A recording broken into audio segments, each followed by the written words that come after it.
Whoa, you okay? Yeah. Ryan Jackson allegedly shot a Yonkers detective, an FBI agent returning fire, killing Jackson. Delhi clerk Abraham Mojeb.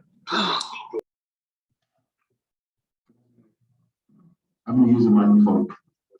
Voice is a bit low. I'm Rod Jones. I'm the executive director.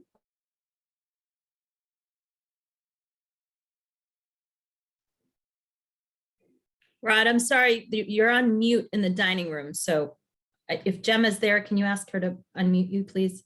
Thank you. Can you all hear me on the remote? We can. It's a little bit faint. So if it's possible to move just slightly closer to the microphone, that might be helpful. Okay, can you all hear me better? That's better. Yes. Okay. Yes, that's better. Good afternoon, everyone. My name is Rod Jones. I'm the executive. Can you all still hear me? Yeah, go ahead. Okay. It looks like if you want to take your Do you mind if I mask take my mask down? I think it's better off if we can hear you. Can you hear me better? Now we can hear you much better Okay, good. without the mask. Good afternoon, everyone. I'm Rod Jones. I'm the executive director at God of Riverside. Thank you all for having me today. I'm going to take a little bit of time just to kind of talk, if you might, and then entertain questions. So many of you may know that we went into a strategic agreement with the Isaac Center about a year ago.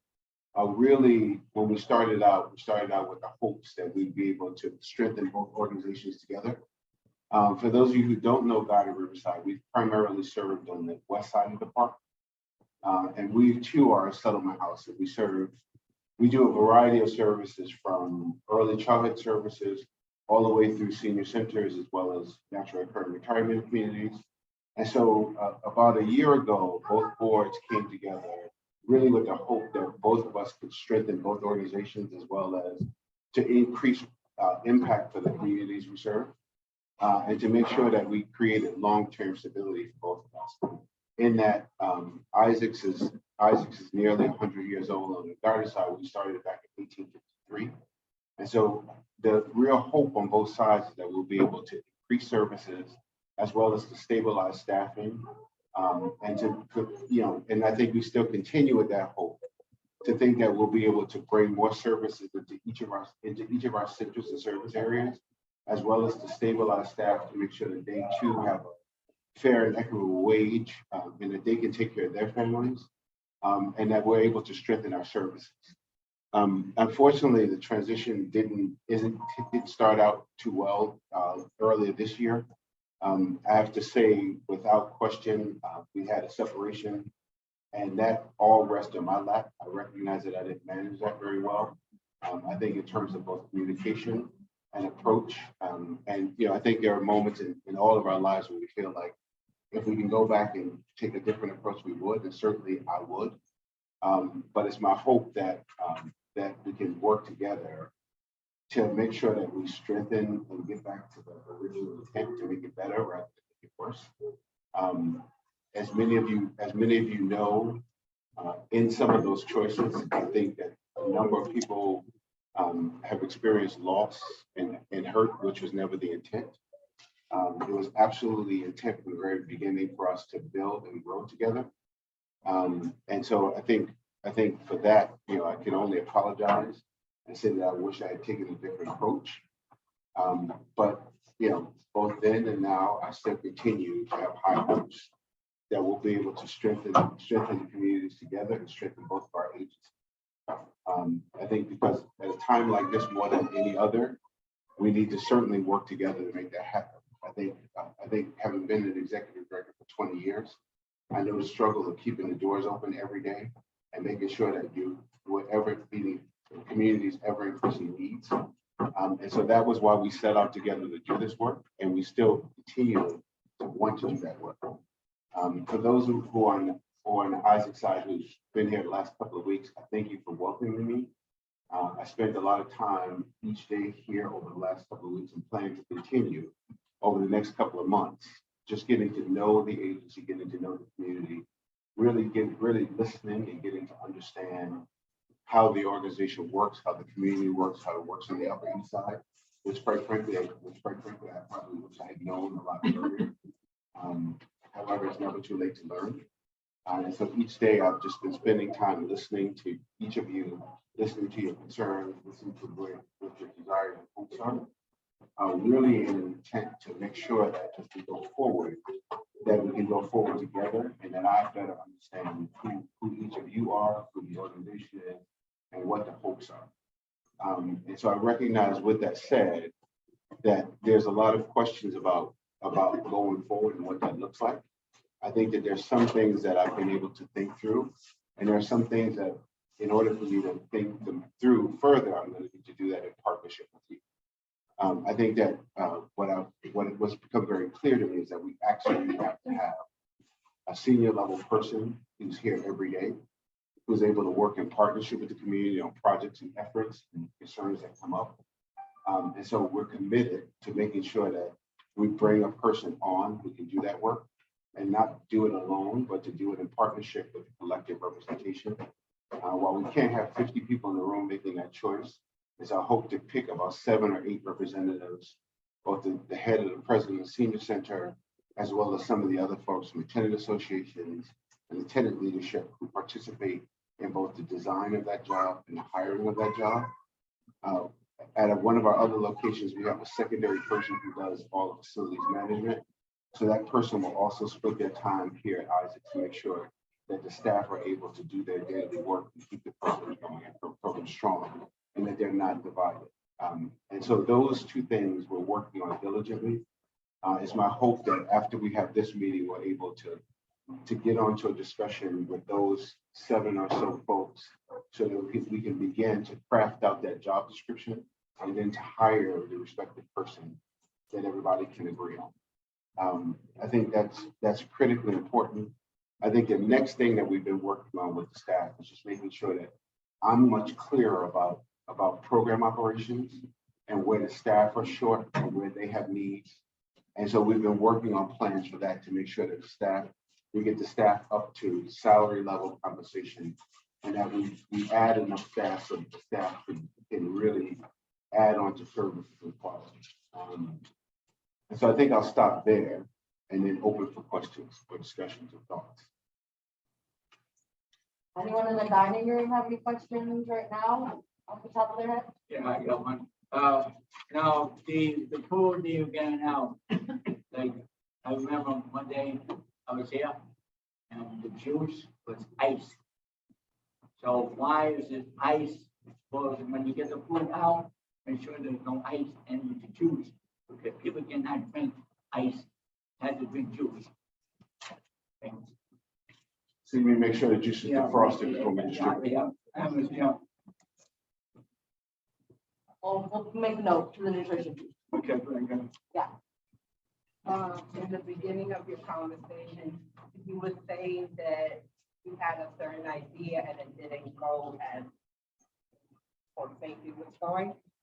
Are you able to discuss what went wrong and what is it that your plans are moving forward for this development? Yeah, so No, Rod, sorry, before you answer, is there a microphone in that room? And is it possible for the staff maybe to repeat some of the questions that are being asked in the dining room? It's a little bit hard to hear. And so Gemma, are you in the room, or Aaron? can you hear me, Madam? I just want to make sure someone's repeating whatever's being said as far as questions in the dining room, because we can't hear. Okay. Thank you. So the question was, Ron had mentioned what he had imagined for, I guess his collaboration with Isaacs to look like. And he wanted to know what he imagined and how did it not turn out the way that he had expected. So in the beginning, we all imagined we would be able to figure out on our side what strengths we had, what strengths happened on what were on the Isaac side. Because Isaac, for example, have programming structures that we think are really strong, and on our side we have a bit of finances that are stronger. And so the ever intent was for us to build those things together. A part of the pathway on the way was that to do that as partners. And along the pathway, we had there was a decision to make a separation. And in making that separation, there was failure of communication to the broader community. There was an absence of thought about the depth of relationships to people. And so in that process, I think there was more harm done than good, when the real intent was for us to do more good than harm. And moving on forward, do you plan to So moving on forward, I think that what's clearer is that in order to do that, we have to do that collectively together, right? And I think that it's not about what we envision alone, but it's how we envision that together. Right? I think we still have ambition to increase compensation for staff so that the staff on the Isaac side are at the same salary levels, to disaggregate jobs so that people have a work scope that gives them balance, and then we add enough resources so that we can meet the changing needs in the various neighborhoods we're in. We still hold to that ambition. I think that how we get there is a little bit different. Like my understanding of how we get there has to be together. What about the senior program? How do you see moving on forward? Is gonna improve? Like, we have a lot of seniors that are worried that the program will no longer be as it was before. And I'm a senior in trade, so I want to make sure in a few years that the senior center is still here for me. Yeah. So that's why I want to know, what is your vision with this center? You know, is it gonna stay the same? And, you know, open the proof, but you know. I think from my standpoint, the senior center should really grow. Like during my last couple of weeks of being here every day, there's been a number of things I've heard from seniors about needing to bring people back, needing to add certain elements, needing to figure out space. And so I think from my standpoint, it's really my goal to resource that, to make sure that we can do that. Right. And so I think seniors, there are younger seniors or seniors who age a little bit more, who need different things. And so I think collectively, as we understand that better, it really is our responsibility to make sure that we have the resources to be able to do. I don't have a question, but I would like to make a statement to Mr. Jones. My name's Gloria King, and I'm the outgoing president of the executive committee. So first of all, I'd like to thank you for coming here this afternoon to our town hall meeting. It was very disconcerting. I guess it was when we had our membership meeting, and Greg came in at the end of the meeting and said to us that today is my last day at Stanley Isaac. And so of course there was a lot of oohs and ahs, and I normally get a lot of questions every day from the seniors, but I think that day the amount of calls that I got was overwhelming, you know, with people asking, because I personally had a very good relationship with Greg. I was at Stanley Isaac the day that he was hired, when he was introduced to me and also to the seniors. And so the questions that I had been getting from the seniors, I have a feeling that, you know, that they're moving us out, that Stanley Isaac is going to be closing, and what are we going to do? And nobody has come to speak to us. So while you're here today, I think it would have been nice if someone from your organization had come to Stanley Isaac after Greg left to reassure us that our center is safe, that it's going to be here for us, and that we really don't need to have anything to worry about, that we're going to be working together collectively, because as it is with Greg gone, you know, I'm still getting questions on my phone, you know, well, what's going to happen to us? Where are we going to go? What are we going to do? And I haven't been able to understand all of your answers, nor have I been able to understand all of Denine's questions, because with your mask on, it's very difficult to hear what you're saying and what your responses are. And so at the end of the day, without a shadow of a doubt, I know I'm going to be getting calls this afternoon. So if you could speak clearly, the people that are in the auditorium, in the cafeteria, if you could speak up, or with your questions, you could take your masks off, so that all of us would be able to hear your questions and also the responses that we're given. So thank you once again, Mr. Jones, for being here with us this afternoon. We do have a question from Barbara on the computer as well. Sorry. Yes, good afternoon, Mr. Jones. I met you briefly yesterday. I am one of the candidates running for one of the offices of the executive committee. You may have mentioned it already, but I'm going to ask you this question again. Going forward, how will Goddard interact with Stanley Isaac and vice versa, as well as are any of our current staff being affected? Are we losing any more staff members? So Ms. Barbara, thank you so much for the question. The answer is that our intent is not to affect any staff going forward. And in fact, we've been really working with the staff to try to figure out, one, how do we get them to a compensation level that retains them overall. I think in terms of the interaction portion, until we fill this senior level position, but as a person on site every day, I will be here each and every day until that. We anticipate it being July 1st. And it really is intended to be a partnership. Thank you for your response, sir. Thank you, ma'am.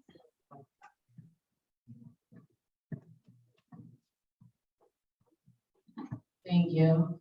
Hi, everyone. Good afternoon. My name is Letitia. I'm from 405. Mr. Rob, we have been on several conversations, so it's nice to put a face to a name.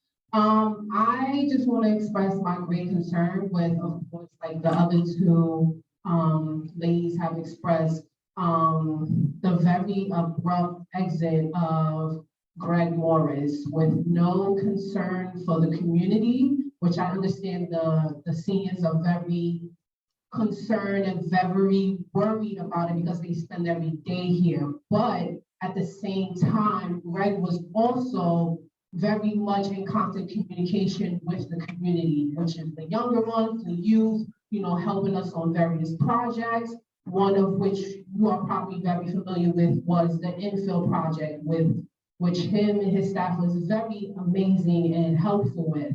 So I have great concern with what's going to happen going forward with this community now that Greg isn't here, and when the whole idea of you guys merging together was brought to this community was bigger and better ideals, more open communication and things of that nature. And I feel like with this abrupt exit, that wasn't what was displayed and kind of gave, I can speak for myself, a bad taste for this because we didn't know what was going on. So he's gone, we're left in limbo, the whole community is left in limbo, and we're just stuck as to where or who we go to now. So what's the plan going forward with this community, with the youth? As you know, our youth are falling through the cracks. They need programs, they need things to do. There are things going on around here that Greg and his staff was helping us work on. Things with Fall 5, that's just the building and the safety is just deteriorating. And he was really helping us move forward with coming up with plans on how to improve those conditions.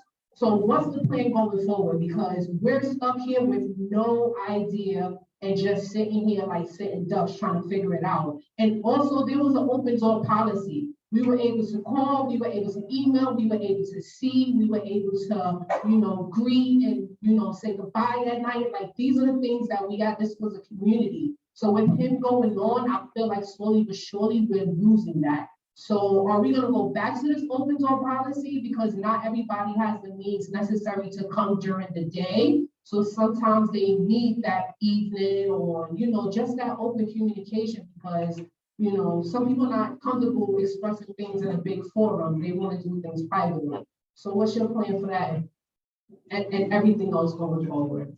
Thank you. So for right now, I'm the person on the seat. So I'm here every day. In the long term, ultimately the goal is to have somebody who's here and available and working in partnership with the community on a regular basis.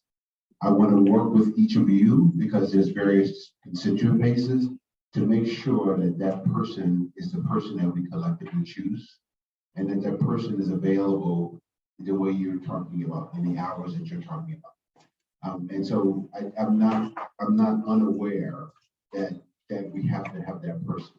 I think what I'm inviting you all to do is to participate in helping me pick that person. Until then, I am here every day, and that my calendar is clear for a large chunk of that day so that I can be out and available. That people can call me. I've actually handed out my cell phone so that people can call me directly. They don't have to go through my office. You can just call me or walk in, and I'm here during the day. So I think that's the beginning portion of it. What I will say to you is it's fairly critical, and I'm working urgently to try to get a senior level person who's here, who can be that partner on a regular ongoing basis.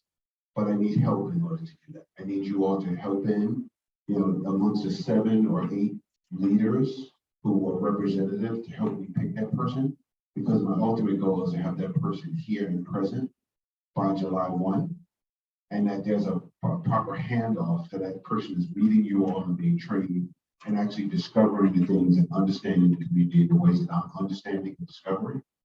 And so I think that has to be done through a partnership. But I will be here in the interim time to make sure that we have stability until we get a steady, dedicated person. And that person will have responsibility for running programs. That person is even to a larger degree more responsible for making sure that the communication is there and that they're helping the community in every way that we can. I have a question from Denise on the computer. Hi, yeah, I'm Denise Rich. I was listening to your comments in the beginning when Goddard and Stanley Isaacs merged. And you said Stanley Isaacs has the programming, Goddard has the financial aspect of this. And I'm wondering, what was the business plan when you merged? I mean, it's very generous. You were talking about getting the staff's salaries higher and so forth, but what were you looking to get specifically from Isaacs in exchange for your additional financial support, and what programming? I mean, you must have had a business plan in place. What programs were you planning for the seniors, for the youth, for the meals? I'd like some specifics, please. So, Ms. Rich, just to be clear, Goddard Riverside has both programming. We have many of the same programs that Isaacs does. With the exception of workforce, we operate 2 other senior centers, and we have North, so we have many of the same programs. A part of our hope on the program area, particularly, there's 2 things we were most ambitious about. One was to develop a whole family approach in terms of economic advancement for families, rather than just doing jobs for younger people where the older adults don't have economic advancement. And so the 2 main things that we have high hopes for, and still have high hopes for, is whole family approach to economic development and what we're calling youth pathways for young people. So those were the 2 main things that we thought were synergies that we can achieve early and an ongoing basis. And then the other part of that is to continue to grow. So many of the senior staff on the Isaac side are now senior leaders on the Goddard side, so they actually run full portfolios. And so when we talk about some of the things we aspire to, it was those kinds of things, making sure that universally, for example, Aaron actually oversees aging services throughout our entire portfolio, and Damien oversees youth throughout the entire portfolio. And so some of what we're hoping to achieve is to get consistency across the groups, as well as to increase our ability to move families forward economically and create more opportunities for young people. Was it Isaacs who approached you about the merger initially, or exactly how did that happen?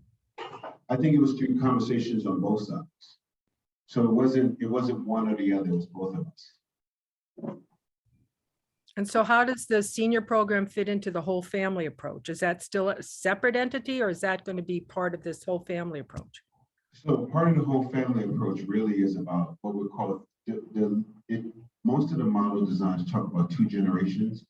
It's the parent and the kid, but what we recognize is that oftentimes older adults live in households with nested families where there's the parent and the young child. And so it's about the whole family, the older adult being a part of that family.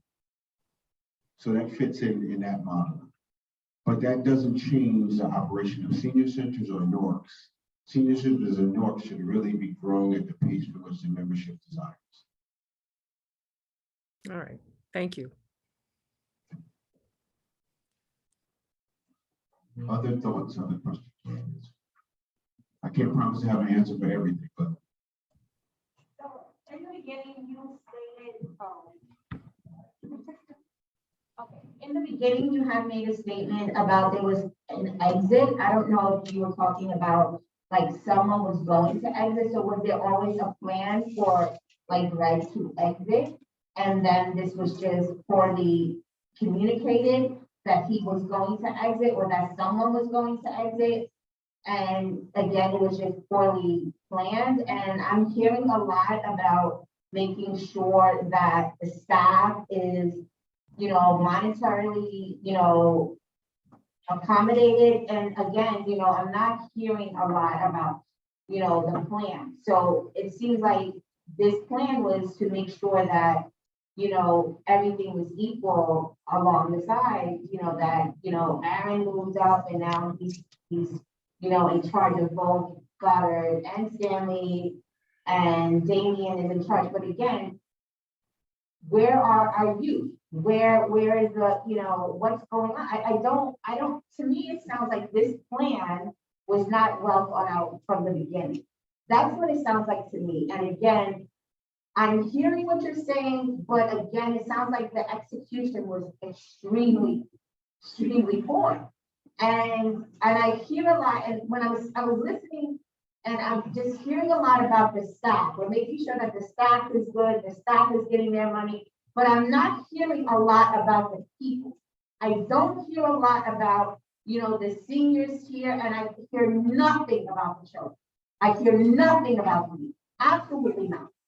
And I feel for the people sitting in this room, because again, at least, you know, they were already here. The youth, we're not even here. My children have not had an after-school program since my son was in second grade and he's in fifth. My youngest has never been inside the building other than to pick up his brother. You understand? So we are left out. But these people sitting in this building and on the computer, and I was them, I would feel really scared because I constantly am hearing we're making sure that the staff salaries are being equal. So already I know that Stanley Isaac's staff is not paid the same as Goddard staff. And if I was them, I'd be really upset. Now you came in, you took over, and we're not even paid equal. So for me, I'd be pissed. And now I'm sitting here and this is in this meeting with all these seniors sitting here and all those seniors on that television screen. That's all I'm hearing. So again, you took my director and you're sitting here in this meeting and still I don't feel valued. You understand? Because still all you're talking about is making sure that the staff is feeling that they're getting paid so that now they don't leave the sinking ship, so that you still don't even have something else to come to another town hall and explain why you got no staff for these people that you still are not even valuing. You understand? Because now then you have to deal with me because now I still don't even have a place to send my child after school. You have a lot to take care of. You know, this hole is so gigantic and it's just getting bigger because they don't feel valued. I don't feel valued. Your staff probably still don't even feel valued. So it's a lot. I don't understand what she's saying. You don't understand it? I understand what you're saying. Oh, forgive me, it's a lot. It's a lot. so I think the reason I focus on staff is that we collectively deliver on what we need to do for the community. And so I think the reality is not that people aren't valued. It's not that the seniors aren't valued. It's not that young people aren't valued. As you said, it's been years since you had an after-school program. It's my hope that we can have an after-school program, but we have to work together. Like it's not, and that will again take staff, right? And so Part of the reason I'm focusing on staff is not that young people aren't important or seniors aren't important. The reality is, in order for us to meet any commitment that we have to the community, is going to require us to have people doing that work. And so I think that the principal part of the reason I'm focusing on staff, forgive me if it gives you the feeling that your children aren't important or the children in this neighborhood are important. The reality is I want to make sure that Excuse me, take the phone down. I think you may be able to hear me over. I think the principal point is absolutely not to dismiss that there are needs that we need to address the population of needs in children, or that the seniors don't have needs. And in fact, I've been walking around meeting with the seniors for the last couple of weeks, hearing concerns about we now have space issues. The seniors are saying, well, we feel pushed out because now every room is taken to be split. And so I've been listening carefully, because those are the concerns that are already on the table. And so when you talk about the deep number of things that need to be done, it's how do we coexist together? And so those are all the things I'm hearing that I'm certainly willing to work on and going to work on. But the beginning of it is making sure that we have a team of staff of people who are working on it, meeting the needs every day. And as we hear more concerns, I was on the call with Aaron and David this morning. We're talking about doing more outreach. That requires staff, right? And so it's not that I'm ignoring it. It's about making sure that we have stability and the growth, and that we're hearing and understanding what those needs are as we're addressing them. I recognize, and Greg and I talked about this some time ago, on both sides of the agency, no city funding funds youth programs. And so that means that we're out raising money in order to have stable youth programs. The last thing I would want to do is, now 3 years, it's been 3 years or so since your kids have been in the after school program. I don't want to promise you an after school program and then all of a sudden it's here today, 2 months later it's gone, which is classically what's happening around the city in youth programs. There's a promise to deliver, there's not enough staff to meet ratio, your kids are in programs that are unattended to or half attended to. And so the ultimate goal is just to make sure that as we promise the community that we're going to do more stuff, that we have enough resources in place to deliver. I'm sorry. I keep hearing you say that you're looking for staff, but then you're letting staff go. So if you're letting staff go, but you're looking for staff, I don't know that we're letting staff go. I think that I've spent the last couple of weeks really working with the internal staff to make sure that there's staff stability, as well as to figure out where there's gaps where we've already been short. Rod, I'm sorry to cut you off. I know we've taken quite a few questions from the dining room. There are folks on the Zoom who've been waiting. I know Ms. Vera has been raising her hand, and Sandrea Coleman as well. So if we can take a couple from the Zoom now, that would be helpful. I know there are plenty of folks in the dining room with their hands up too. Again, President, how many staff do you need to keep the program going? 10, 5? I think we have enough staff to keep the program going, but part of what we're hoping to do is to make sure that while staff is sometimes doing 2 or 3 things, that we've gotten that down so that they're focused on the one thing that they really need to do. Okay, that's very good. Thank you. So we can take from Vera and then from Sandrea. Yep. Hi, my name is Vera Walcott. I'm sorry that I'm not there, but I am there. There's 2 things I would like to say. One is, we appreciate the fact that you would like to incorporate our children, which is really our grandchildren, into some type of programming, but you're missing, the second thing is you're missing the point. This is called Stanley Isaacs Senior Center. So we're very concerned about what is going to happen to us per se. I hear you talking about the young. I hear you talking about all these other things, but it doesn't really pertain to us. We had, like you said, Stanley Isaacs had the programming. They had so many things in play for us as seniors, okay? And I'm pretty sure, like some of the others, I'm feeling a little undermined about what you're planning. Second thing is that I want to bring up, if you're looking for talent or people to fill certain spots, you have a lot of it right there, and they are still there, and they have not been recognized for what they really can offer. And they have offered it in the past. They have helped us in the past, and they are still, some of them are still there. I'm not going to call names, but you have some very talented people already on staff in undermined positions, okay, where they could have been doing a whole lot more. And they have done a whole lot more in the past. So for me, it's a little bobbling what's going on. I feel more like a takeover rather than a union.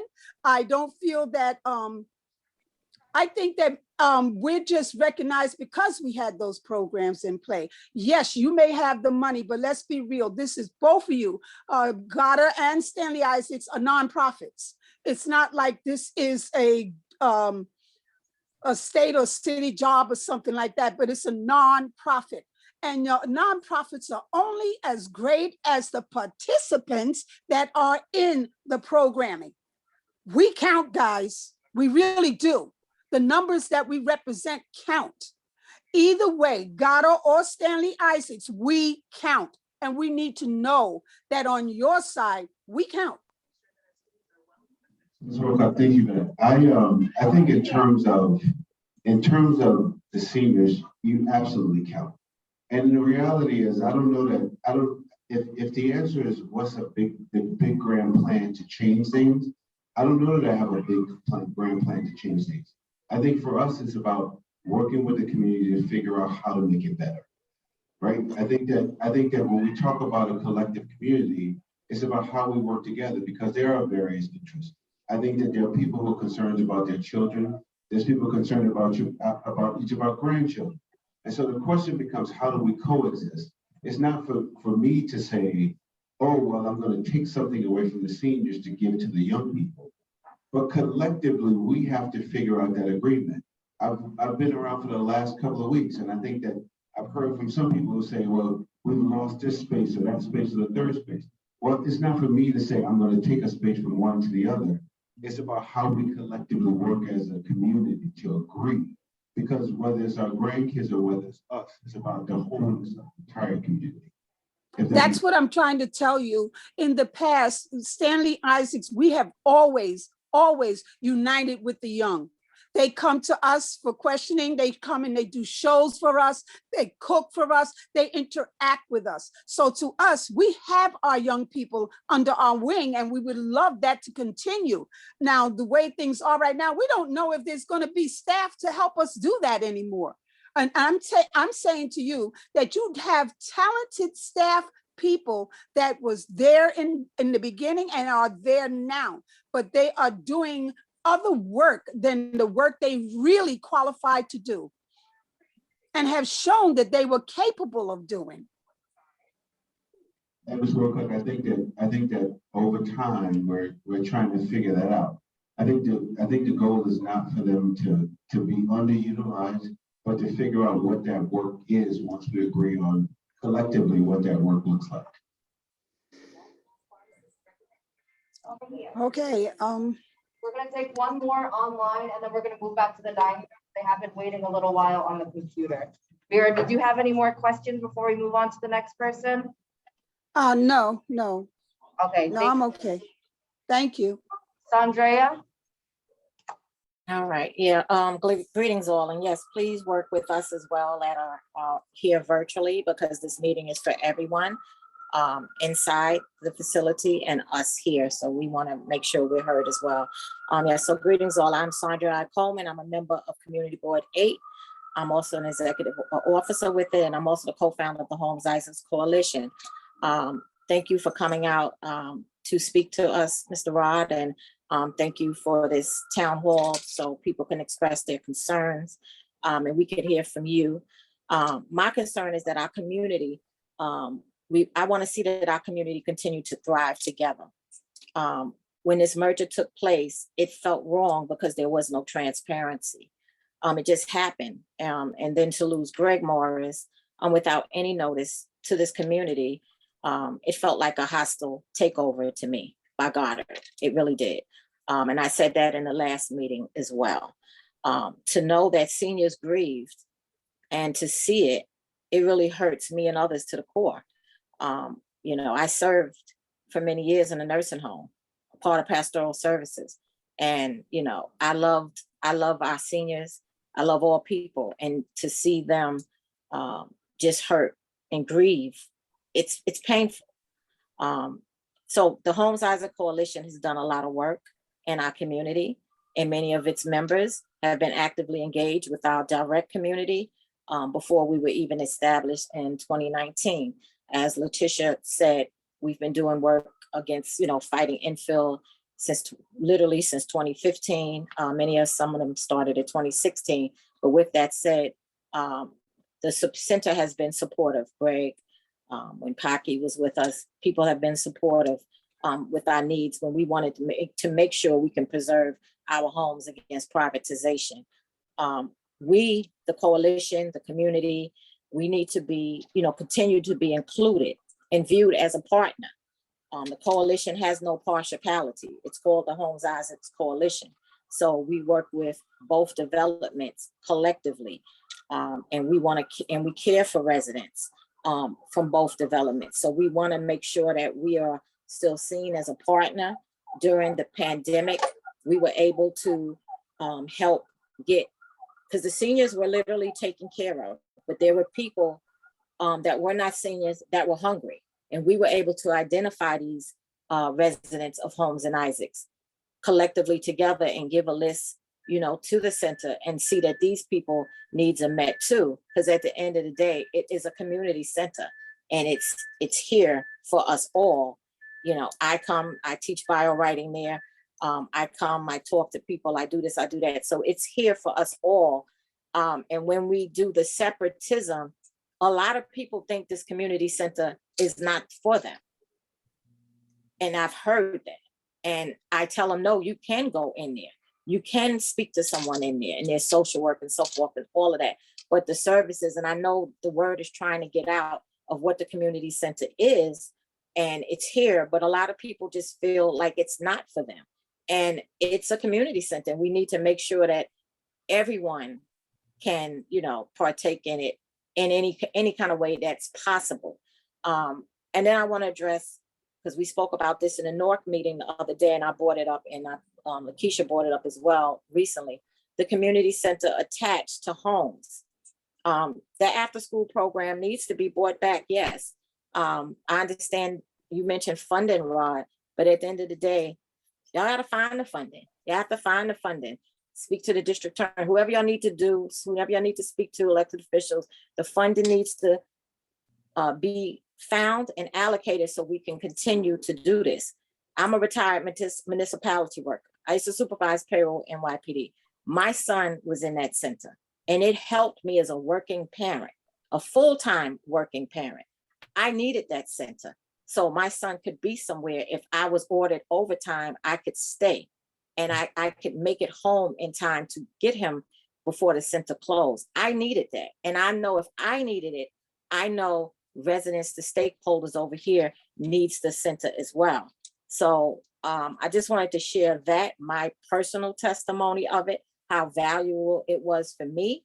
And I'm sure it's a value for others, as though my kids are grown now, but my youngest utilized it. So all in all, I want to know with you, Rod, Goddard, and Isaacs, will you give, you know, something, will you work with us for the after school program for our youth? And, you know, ensure that us as community leaders, that like myself and others, that we will still be partners, because we have worked diligently with you all to make sure we get the word out of what's needed. And we don't want to be set to the side. And I'm not saying that's happening, but I just want to put it on record. People come to us. There's people on the call that didn't know about this meeting because they don't get the email blast, because they do not know that they are included in this center. And thank you for coming, Sharon Jones and some others. You know, they are present because I let them know about this meeting. So that's it. That's all I wanted to say. And what kind of assurance that you can give me as a resident, as well as the group collectively that is here at this town hall? Thank you.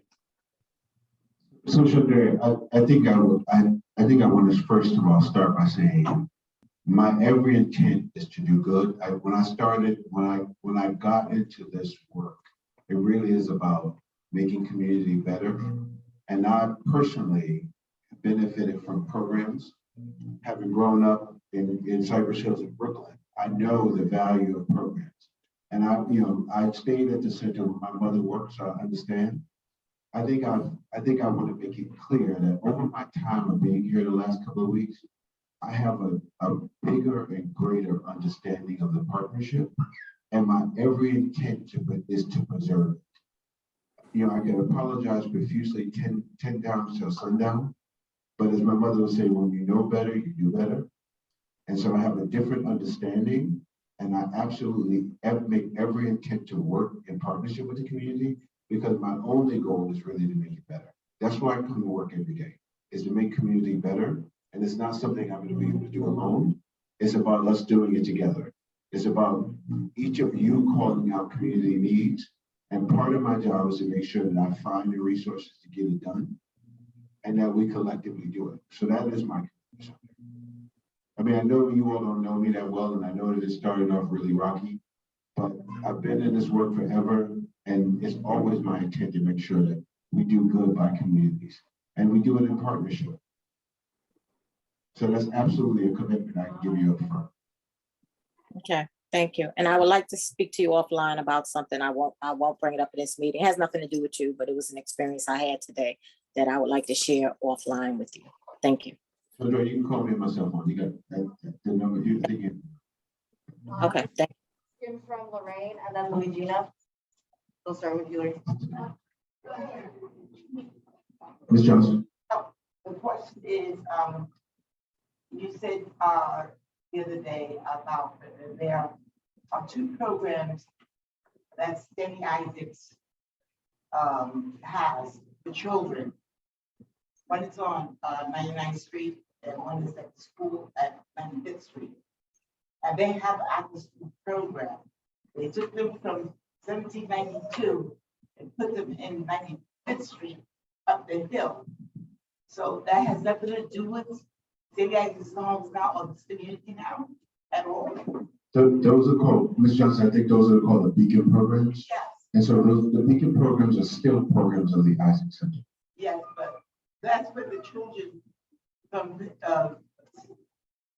PS 88th Street, those kids get picked up from there. That in that school program, they get taken to that up the hill every single day. And so how come these kids are not involved in that program? So the Beacon programs are supposed to be open for the community more broadly. And so, for example, on the Goddard side, we operated in Noah's Ark Elementary School. And so those programs should be open to the community more broadly. They just, the way the contract and the funding works is that they have to be held after school. They can't be held at a center, they have to be held at the school. So the children that were used to go here, that are going to the hill now, that's the only place they can go in the state, because that's the center at 1780, 1792 is used for youth, teenagers and young adults for their educational needs. And there's no immediate place for children, unless they go up the hill on the 99th Street. And Ms. Johnson, I think that's one of the things we have to figure out collectively, right? Is as we talk about space and after school program, what does that look like? I'm brand new. I'm trying to come and figure it out. Like if we're talking about after school programs and they're in there during the day, can the space be split on the youth side so that young people can be in the afternoon? What does it take to do that? I can't make a promise on it because I don't know just I'm yet. not saying to go back to space, because it's like another now, but the space at 99th Street and 95th Street, is there space for this community to go up there? I think the intent of the program and the Beacon contract is really to make sure that those spaces are open more for programming on weekends and after school as well. So it's intended to be more people than just the kids in the school. Now, I can't say for sure that it's operating that way, but that's the intent of those contracts. Does that answer your question, Ms. Johnson? I'm not really, because there's three parents that have been asking me about some of the programs or where can their kids go. And I said, the only program I know is up at Beacon. The Beacon. When they go up there, ask about the program, they said that they cannot be in that program because they have to take the kids that they in school first. Or and there are two programs there. They have charter school and they have early school. They take those kids first. And there's never any room for anybody else to get on that list.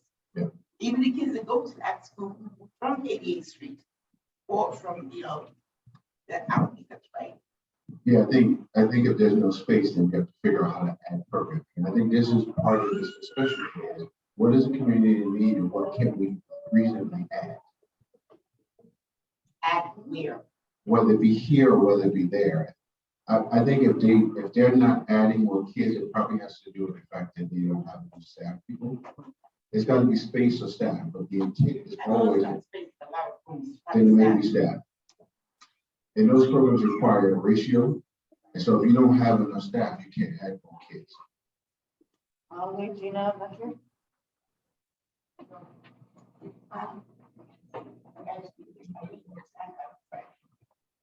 A lot of people asking you questions about the how much are you involved with the youth and how much are you involved with the seniors? If you're involved with the seniors, that's your job to raise money for the youth because that comes for a different program. The staff you have here, they are for the seniors. I remember there's a fellow we are working with the youth and it was involved and it was less for me also. Now, that he's gonna work with the youth? No, it's work for the senior. We all here concerned about the senior right now. The youth center, the youth thing is another program, another fellow in charge. You just give it the room to work with them. Right? That's my impression. Okay? So, lot of senior left before the whatever we got for 2 years ago. They left because they were coming to lunch. They had to eat in 30 minutes because in 30 minutes the youth coming in. That was wrong. So that's the reason a lot of senior left and went after. I think you're supposed to work and any employer that should work only with the city. You have another stuff for the youth. They have the responsibility to raise the money, whatever they can. I don't think it's your responsibility, my impression.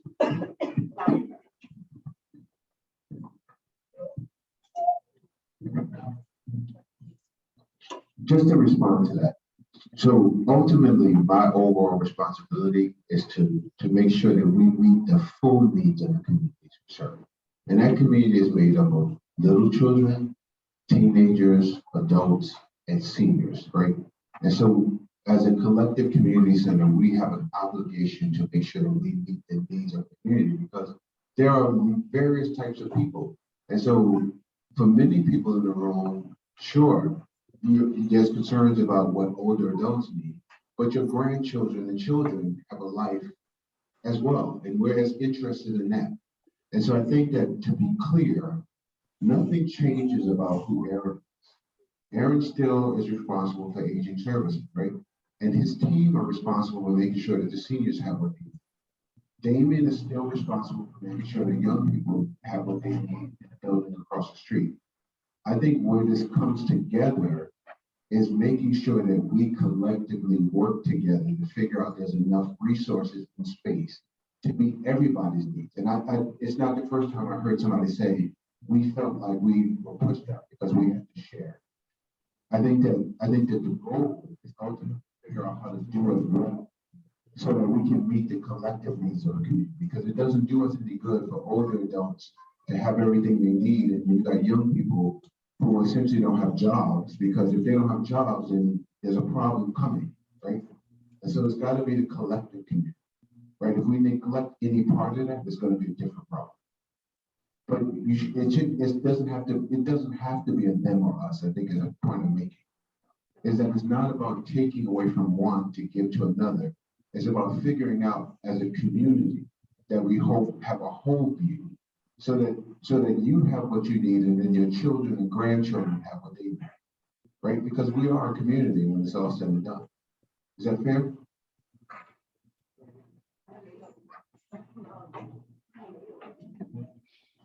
I just want to clarify really quickly that this town hall was open to the entire community, so people are bringing up concerns about youth programs, not to push you guys out, but to address other issues in regards to Isaacs as a whole. So people are asking questions separate from senior programming. It's not necessarily addressing things that are happening specifically in this building. And Rod oversees all the different programming that happens on different sites, different directors, different things. So I know it feels like since it's in this space and since it's in this building, we're trying to figure out how to smush young people and so Rod oversees the youth programs and the older adult programs and everything in between. So that's why a lot of questions are being directed towards him. But that's not necessarily meaning that it's impacting this specific space. So I just want to clarify that for you. But there's no intention to push anyone out and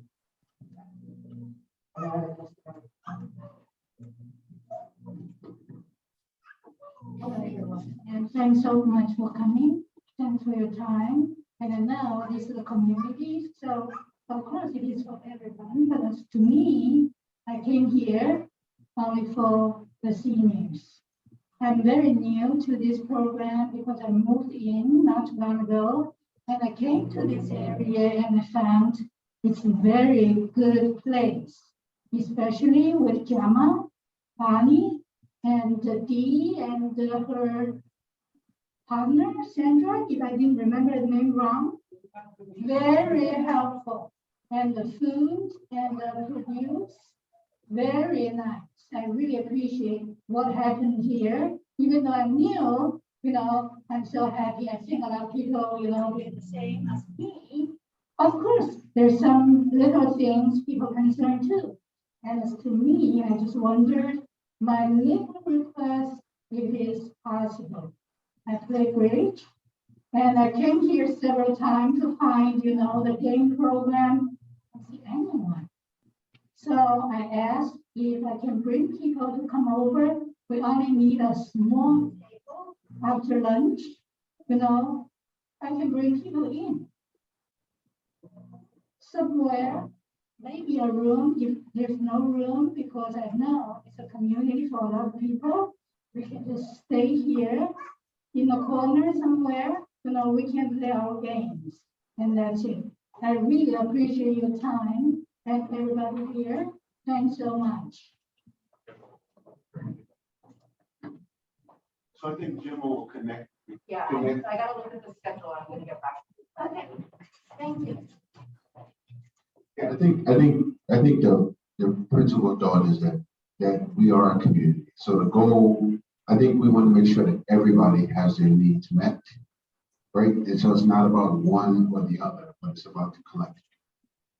And I tend to think that we can do it. Like we can make sure that a community has what it needs. Well, why I have a question? Why is it that other centers have more things going and we're going so slow? What's the problem? You know what I'm saying? Like, let's say Cabela's.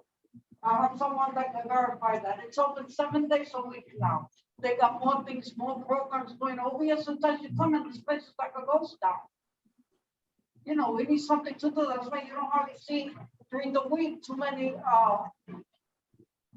members here. They come for certain things and they run out.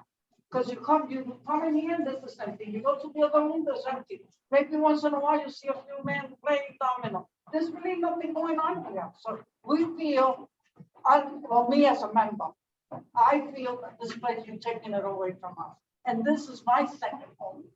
You understand? I spend a lot of time here. This center is very, very, very good to me. And since we lost Greg, I feel that it's going down to the dumps. Are we opening, are we reopening fully? Yeah. So a couple things on aging services programs in general. To Virginia's point, we have 3 contracts that have all been increased in the last couple of years. That's a state contract and 2 city contracts to provide aging services for senior services programs. And that funding is to provide services to folks that are over 60, and in some cases, just under 60. That's not going anywhere, and those are sustainable contracts that aren't happening. The other part of that is that we are fully open. We are open for business. Yesterday, that calendar, and we can barely fit everything that Jim has got scheduled on that calendar. So it is happening. I think you're right. I think that a lot of folks are still coming in at lunchtime and then walking back out, right? They're getting grab and go. I think people are still testing the waters. I look around this room and it's pretty full, right? We have people that are coming back, and this is the 3rd time this week that I've seen a good crowd here. Like Meet the Candidates Forum look good too. So I think it is happening. And a lot of those old partners, the art classes, Sukasa, Zach, all those things, that's all happening again. People are reaching out to us. So I think part of it is coming and staying. And I'll ask that of all of you again. Don't just come and take your lunch and leave. Right? Come and sit and enjoy and see what else is happening and engage with those things. Come to those programs because they are happening and more of them are happening. And we'll keep things on that are well attended. So we'll do that. Space is an issue. We got to keep talking about that. I'm coming to program committee because we got to talk about what we're doing with this space. Because by mid-June, Crystal and I met this morning, mid-June, we want to start restaurant style serving again. So you're going to get hot meals served to you again, right? So all of that is coming. It's all happening. I want you to participate in those conversations because we need your input. Because I don't want to spend $200 on a program that 3 people come to. We want to make sure it's something that you're going to commit to coming to. And program committee is where we make those decisions. So please come to that. I'd like to see this room at program committee, and I'm going to hold Gemma accountable to making sure everybody knows when that is. Leroy.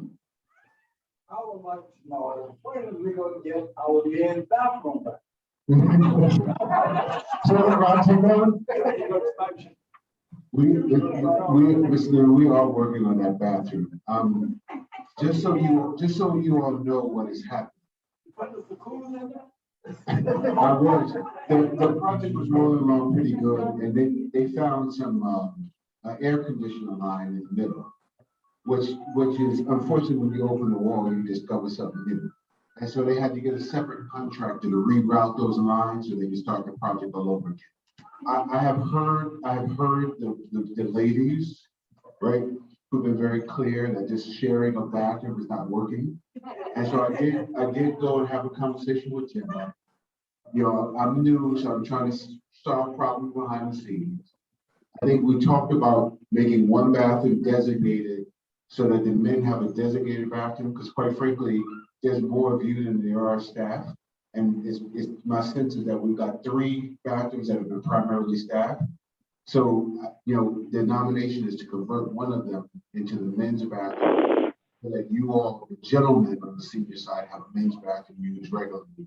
And that the women don't have to worry about going to the bathroom and all of a sudden there's a man in the bathroom. So we are, at least, I heard that and we started working on it immediately. So I think soon you're going to see, Jim just needs to talk to Crystal just so the staff are coordinated. You'll see some signs up saying men's only, women's only, and here's the direction to back. So we are working on it. I have a question on the chat from Sandra Perez. It's what is the goal for the children and youth now that the ending of the school year is approaching? Yeah, I don't think we have big plans for the summer at this point.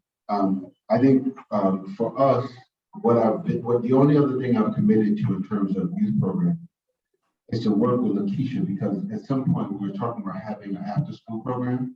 And so my first goal is to make sure that by September we have some after school programs out. We know that we have partial funding for it already, and we're out trying to raise the additional dollars for that.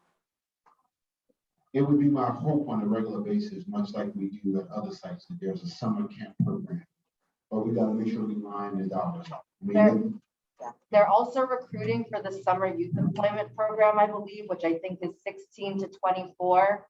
So if you're interested, we can also email that link out to everyone so you can share it with your friends and family, with grandkids or children of that age.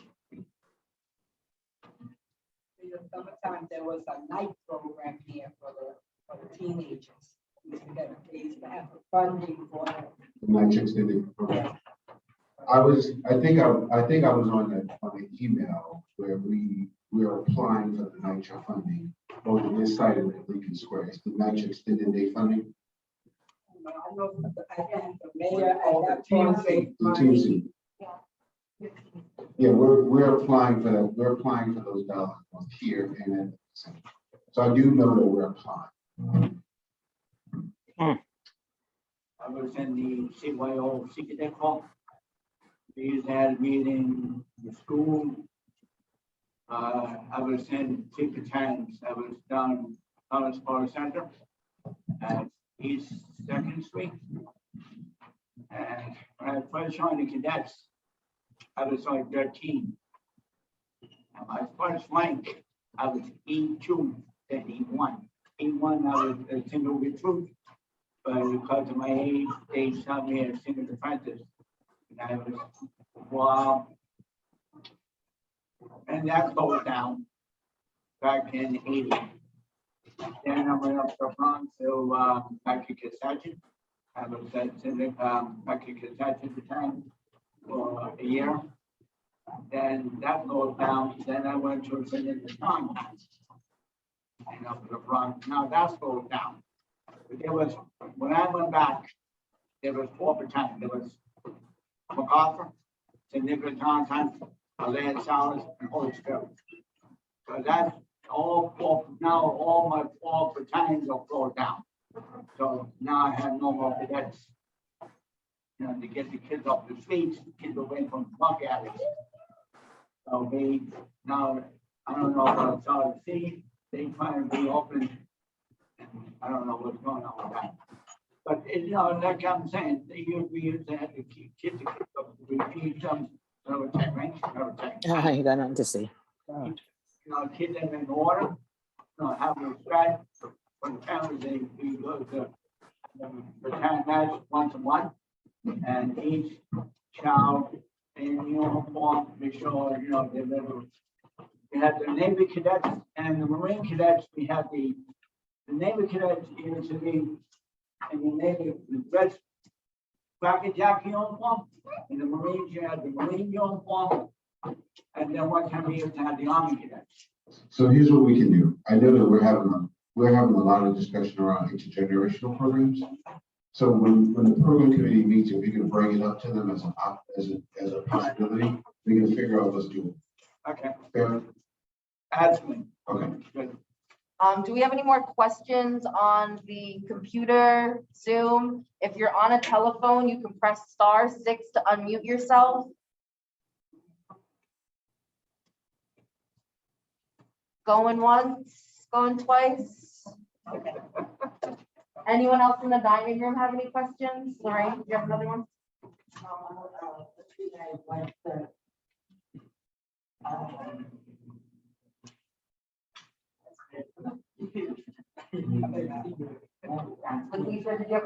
do. When are we going to do this committee and how are you going to select the people who get on the committee to choose the next incoming person? Yep. So Lakeisha, the idea is to pick from the already existing leadership. So the Isaac Swim Coalition, the senior center president, the head of the resident association, the 10 association leaders, presidents. So that makes up the total 7. So I wanted to make sure that I got through this meeting before I started pulling the group together. So as of sometime early next week, I will reach out to all of the 7 or 8 to pull that group together so we can get moving. Okay, thank you. Ron, I heard you say earlier that that you have been at the center basically every day. I'd like to know what day are you going to be there again? I don't get over there that often, but I would certainly like to come over there and to meet with you on a one-to-one. Ms. Gloria, I'm here every day, so. Every and- day? Yep, yes, ma'am, and I've made every attempt to try to root out every meeting before grabbing them. Okay, If you give me a call, if you have a pen, I'll give you my cell phone number. If you give me a call, we can schedule a time to get together. oh, okay, and so I could get the number from Gemma or Ron? Or I can give it to you now if you have a pen. I can give it to Gemma too. Do you want me to Okay. give it to Gemma? And we all have it. Yeah, that's fine. It's 585-202-3564. 3534? 3564. Okay, Yep, and so I'm actually working out of, somebody hijacked the front office, so I'm sitting across from Kristen. okay, okay.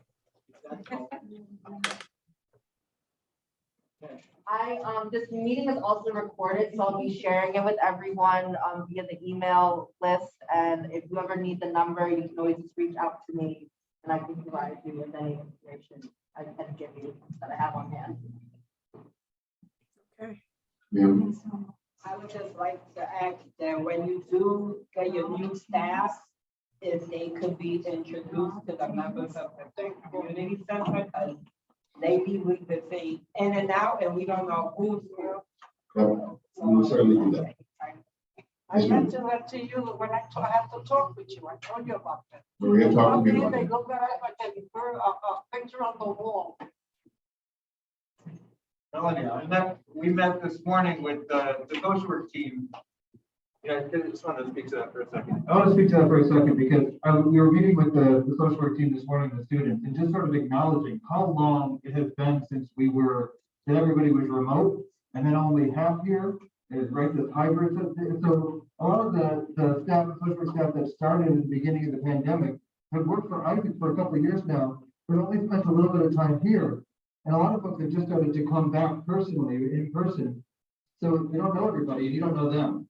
So we're really going to hold them accountable to making sure that they're introducing themselves to you. And I would encourage you, if you see somebody you don't know, ask who they are, introduce yourself, because that's how we're all going to get to know each other again. And we're going to sort of build this up again. So it used to be, right? Where it was more, as Maria is saying, that everybody kind of knew each other and we felt more comfortable. We're going to have to build to that because some of these they're new faces, even though some of you that work with them knew each other well. Does that make sense? And one thing Greg always mentioned was that we were a family. A family. A family. That's right. If it doesn't feel like that, then we're not doing it right. Right. That's what I was gonna say. That's why I chose this center over another center is the family atmosphere. And, my concern is with hiring more people is make sure that they understand that we're a family. That everybody, staff, when they used to walk around, they would say hello. And, that's important. We're people, don't just walk by me. I know you're busy, you can just nod at me, I'm gonna take a question from Lorraine and then we have one back on the computer when you're done. And reference to the independent ritual program that I really want to have more of. Insurance wise, how does that work? How are the children protected or young people protected as far as insurance goes when we have these programs? Do you mean in terms of? A child comes in and they get hurt. They always told us that we can't bring children in because of the insurance problem. Now, is there really an insurance problem? If it's not, we can have this program with no problem. I think it's all about supervision. We carry blanket insurance. In fact, we have the insurance policy across the agency is fairly large. So we have insurance, it's about supervision and oversight. Yes, Right.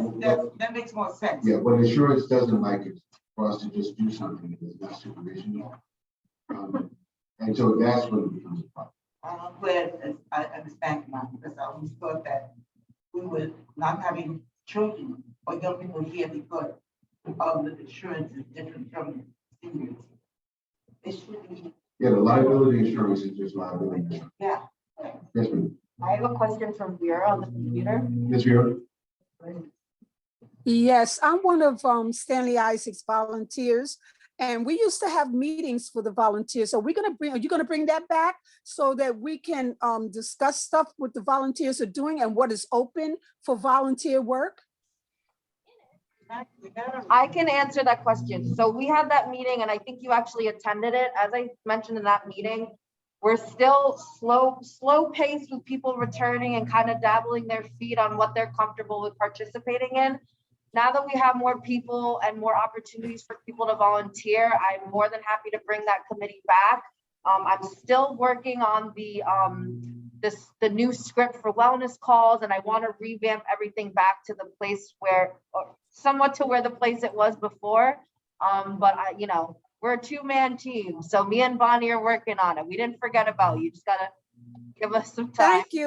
Thank you so much. I'm very concerned about that. You know how I am about my volunteering. I'll be there. All righty, thank you. Okay, thank you. Any other questions online? Feel free to unmute yourself. If you're on a phone, it's *6. All righty, anyone in here? Yeah, I'm gonna start all over again. All right. Stanley Isaac's name is Stanley Isaac Community Center. I think the seniors need to know what time is it for them and what time is it for the community. And if it's for the community, when is it open for the community? Social work, are you gonna help residents that are not seniors that need the help? Are you thinking about having programs for them? What else? Just basically, because I know the seniors that are here always felt like during the day is the senior program. So sometimes when you see younger kids, they're like, oh, but this is, they're running around, etc. So what time is it for seniors and what time is it for the community? How you gonna help the community? Yeah, here's what I'm gonna say. Like, there's not this mystery plan in my head about. I think it's about. I think from what I hear, I've been here a couple of weeks, just kind of listening. I think I want to get together with the seniors and with the staff and figure out, before we start talking about changing something, let's talk about what has worked and what hasn't worked, right? Because Maria gave me an earful, Raquel gave me an earful, and so everybody has their opinion about what has worked and what hasn't. So for me, it's not as though I'm coming into tomorrow. We're going to go and learn this and at 4 o'clock, the seniors don't have a space. That's not where I'm at. I'm really just trying to understand. And also that things were changing before they merged. You Yeah. understand? So, because that after-school program was taken away before the pandemic. And they were offering it to the students of YCS. And then everybody else was going up to 96th Street. So I think the community wants an after-school program just there. You understand? But everything, there were changes being made before you arrived. And I'm grateful that at least you apologizing for what you've been doing. You understand? So that's just right. And what I was saying, 1 second, I'll come right back to you. I think that that's one of the biggest messages. I don't have a grand plan because I don't know enough to have a plan. And so I think the reality is that I'm just listening. And it sounds to me like there were some things that were already changing.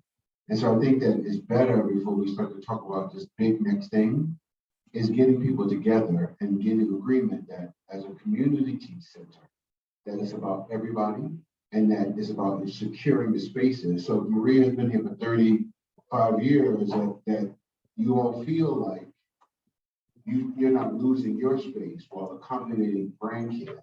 And so it's about the collective of what it is. And then if there's problems with money. I'll tell you there's problems with money. If there's problems with that, I'll just be upfront, here's what the deal is. And My point then is, we shall some correcting. one point I want to make is I love the kids, but a lot of us have seniors, myself included, trouble walking and if having a child running, we can trip over them and or they can run into us and move forward.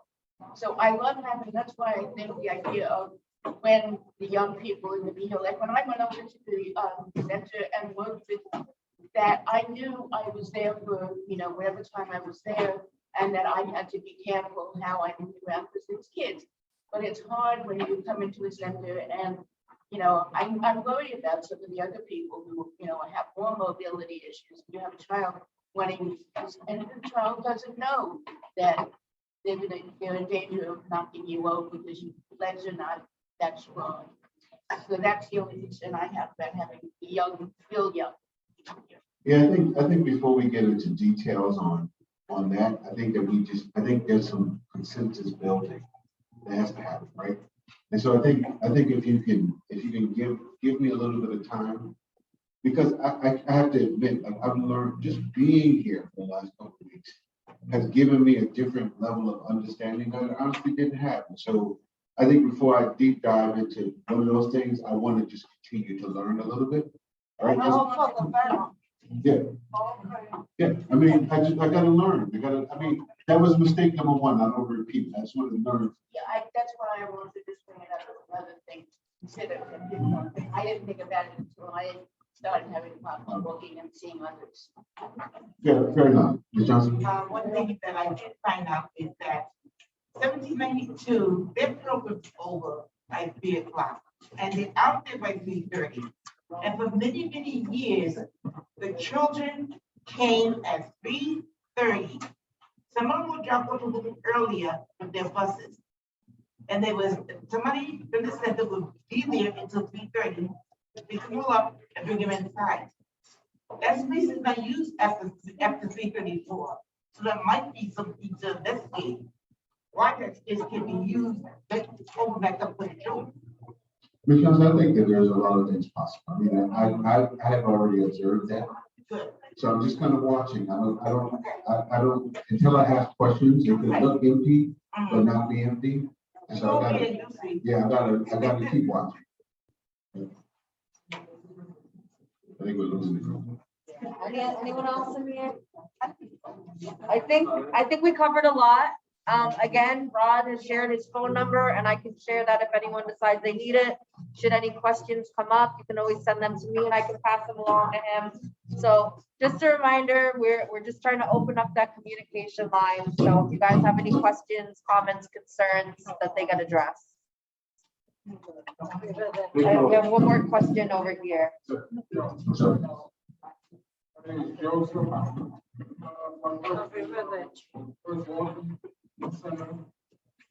Pretty well new here. It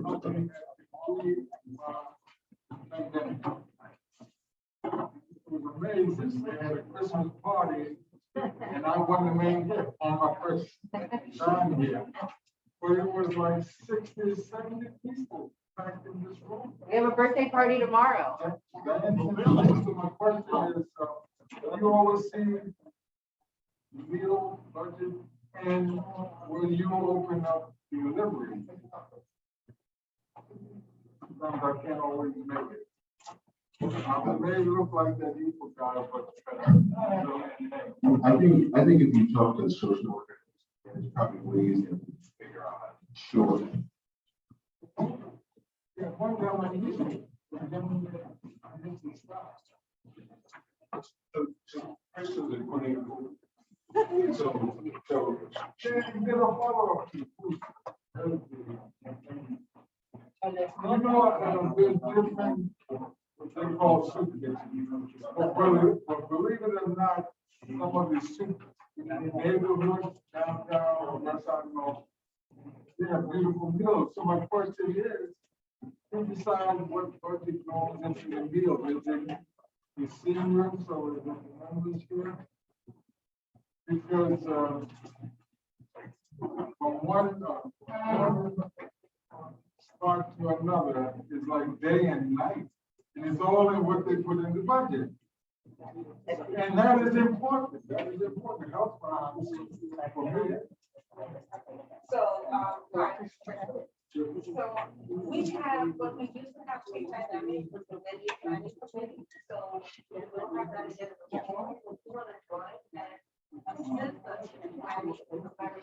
Thank you. What is the budget that goes into it? So the budget Because committee- if you put in,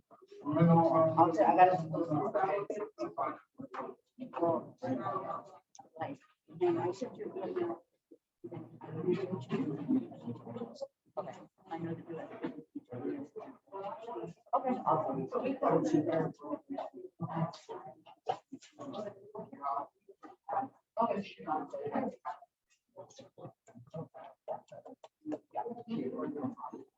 Alrighty, guys, I'm gonna close out this meeting. Thank you guys for joining us. Crystal saying hi.